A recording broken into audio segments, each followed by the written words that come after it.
And that is the ongoing Iran nuclear talks. We've seen Iran pull back on some of their initial demands here. Are the U.S. and Iran closer to a nuclear agreement than they were a week or two ago? Is it moving in a positive direction in your view? We are certainly closer today than we were about 2 weeks ago, thanks to Iran being willing to concede on a couple of major issues. And so we're still working our way through this. There are still gaps that remain between all sides here, so we're not there yet. We're going to continue to work at this. We did make a response back to the EU. That is now being looked at by the EU and by Iran. We're obviously hopeful for a positive outcome here because no problem in the Middle East, none, is easier to solve with a nuclear-armed Iran. The president still believes diplomacy and a return to the deal is the best possible outcome, and we're going to keep working on that.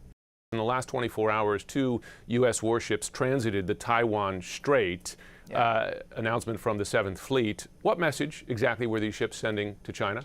Very clear message, very consistent message, Jim. That is that the United States Navy, the United States military will sail, fly, and operate wherever international law permits us to do so. This Taiwan Strait transit between these 2 cruisers, this was planned long ago. In fact, about 2 to 3 weeks ago, I myself said publicly that while Speaker Pelosi was on the ground in Taiwan, that we would be conducting a Taiwan Strait transit in the next couple of weeks. This is that transit, very consistent with our One China policy, very consistent with our desire to make sure that we can continue to work towards a free and open Indo-Pacific. This is consistent with that policy.